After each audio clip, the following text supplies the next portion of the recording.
یہ میری خوش قسمتی کہ میں حضور کا امت ہوں، ساری زندگی اس کا شکریہ ادا کرتا رہوں تو کہ شکر ادا۔ ہم حضور کے امتی، نبی انتظار کرتے رہے، نبی منتظر رہے۔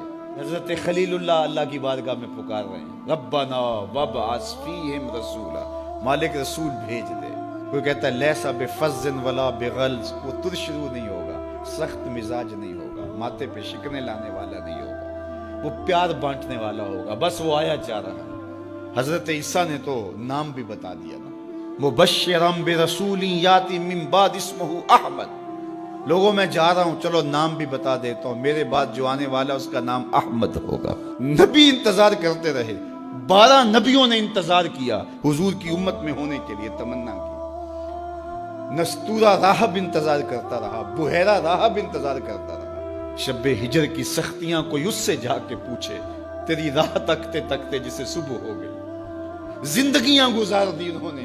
سلمان فارسی کی کہانی سن لو، مجوسی کے بیٹے تھے، حق کی طلب میں نکلے، باپ نے گھر سے نکال دیا، ایک پادری کے پاس جا کے رکے، زندگی بھر اس کی نوکری کی۔ جب اس کا آخری وقت آیا، اس نے کہا میری تدفین کے بعد غموریا چلے جانا، وہاں کا پادری خدا رسیدہ ہے، تجھے اس سے کچھ مل جائے گا۔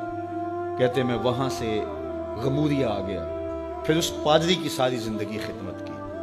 جب وہ مرنے لگا تو اس نے کہا کوئی ایسا شخص نہیں ہے جس کے پاس اب میں تجھے بھیجوں، لیکن نبی آخر الزمان کے ظہور کے لمحے آ گئے، تو یہاں سے یثرب چلا جا، وہ اس نبی کی ہجرت گاہ ہوگی، تیری زندگی سنور جائے گی، تو نے بڑی محنت کی ہے، بڑی نوکری کی ہے میری۔ کہتے میں نے اس کو کہا کہیں ایسا نہ ہو میں دھوکہ کھا جو مجھے کوئی نشانی بتا دے۔ اس نے کہا 3 نشانیاں، ایک صدقہ نہیں لے گا، دوسرا ہدیہ رد نہیں کرے گا، تیسرا 2 کندھوں کے درمیان مہر نبوت ہو۔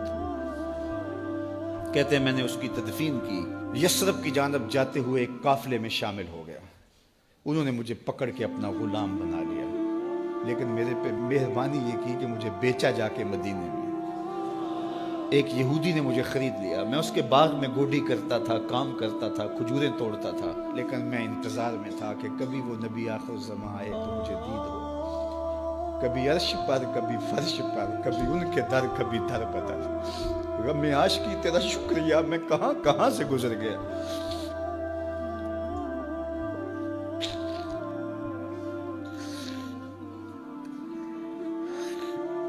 کہتے ہیں ایک دن میں اپنے باغ میں کھجوریں توڑ رہا تھا کہ ہواؤں میں مستی پیدا ہو گئی اور ہر سمت سے طلع البدر علینا کی صدائیں گونجنے لگیں۔ میں سمجھ گیا کہ وہ لمحے آ گئے، میں نے چھلانگ لگا دی اور دوڑ پڑا۔ میرے آقا نے سمجھا شاید غلام بھاگ گیا، اس نے دوڑ کے مجھے پکڑ لیا۔ میں نے اس کو کہا کہ میں نوکر تیرا ہی ہوں، لیکن دل نوکر کسی اور کا ہے، میں بھاگوں گا نہیں، مجھے جانے دے۔ میں کچھ کھجوریں لے گیا تھا صدقے کی نیت سے، جا کے حضور کو پیش کی۔ آقا کریم نے فرمایا ہم نبی صدقہ نہیں لیتے۔ کہتے ہیں نشانی ایک پوری ہو گئی، کہتے ہیں کہ میں کچھ دنوں کے بعد اور کھجوریں لے گیا اور میری نیت ہدیہ کی تھی، میں نے پیش کی، حضور نے قبول فرما لی۔ لیکن میں بھی کہتا تھا تیسری نشانی بھی پوری ہو لے تو پھر مانوں گا، اور وہ کیا تھی؟ 2 کندھوں کے درمیان مہر نبوت۔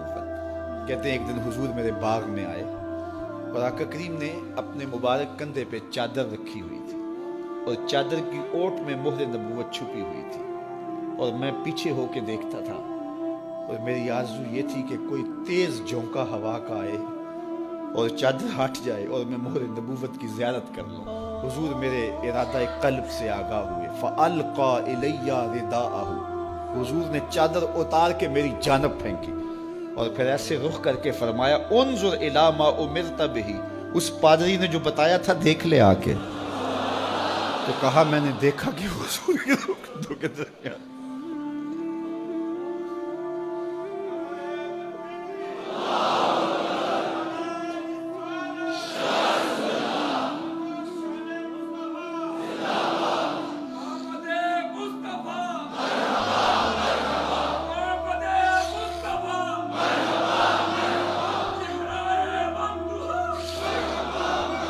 شب ہجر کی سختیاں کوئی اس سے جا کے پوچھے، تیری راہ تکتے تکتے جسے صبح ہو گئی۔ ہم نے تو کوئی انتظار نہیں کیا نا، ہم نے تو کوئی دکھ نہیں سہا، ہم سوئے تھے مقدر جاگ اٹھے. ہمارے والد مسجد سے مولوی صاحب کو بلا لائے. انہوں نے کان میں آ کے کہا مبارک ہو تو حضور کا نوکر بن کے آ رہا. میرے والد گرامی ایک شعر جھوم کے پڑھا کرتے تھے, محمد جانے جانا ہے پیغمبر ہو تو ایسا ہو, رسولوں کی بشارت سے مبشر ہو تو ایسا ہو, امر توقیر کا سب کو موکر ہو تو ایسا ہو, کیا ہم کو غلام ان کا مقدر ہو تو ایسا ہو.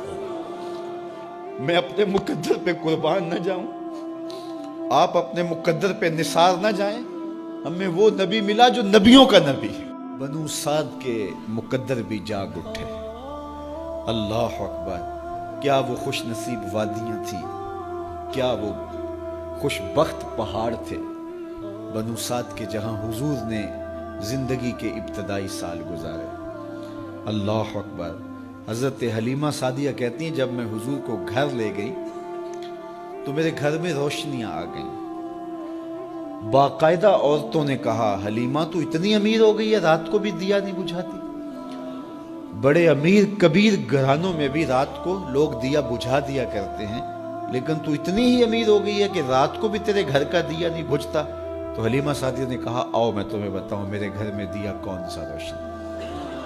باقاعدہ ہم جولیوں کو بلایا, پالنے میں حضور تھے, اشارہ کر کے کہا ما کننا نحتاج الی السراج من یوم اخذناہ, جب سے یہ پیارا گھر آیا ہے میں نے سارے دیے توڑ دیے.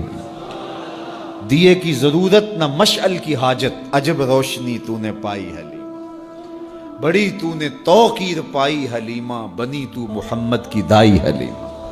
کہا ما کننا نحتاج الی السراج من یوم اخذناہ, جب سے یہ پیارا گھر میں آیا ہے میں نے سارے دیے توڑ دیے. جہاں روشنی چاہیے ہوتی ہے حضور کو اٹھا کے اس کمرے میں لے جاتے ہیں, وہاں انوار پھیل جاتے ہیں, روشنیاں پھیل جاتی ہیں. کیسے اجالے پھیلے, کیسی روشنیاں پھیلے. حلیمہ دا چھپر کھجوری دے تھلے, حوراں وچھالے نوری مسلے, فرش تو عرش تک پہ گئی دہائی, حلیمہ نے لٹ لئی خدا دی خدائی. اللہ اکبر. وہ سارا دن تو صحراؤں میں گھوم لیتی تھی, اسے جب بھوک لگتی تھی لبوں کو چوم لیتی تھی. بخت جاگے حلیمہ سعدیہ کے حضور ان کے گھر آئے. اللہ اکبر. جدھر سے گزرتے گئے نور پھیلتا گیا, انوار پھیلتے گئے. حضرت سیدہ طیبہ طاہرہ حضرت عائشہ سلام اللہ علیہا فرماتی ہیں کہ میں کچھ سی رہی تھی کہ میرے ہاتھ سے سوئی گر گئی. اب حضور کے گھر میں دیے میں جلانے کے لیے تیل بھی نہیں تھا.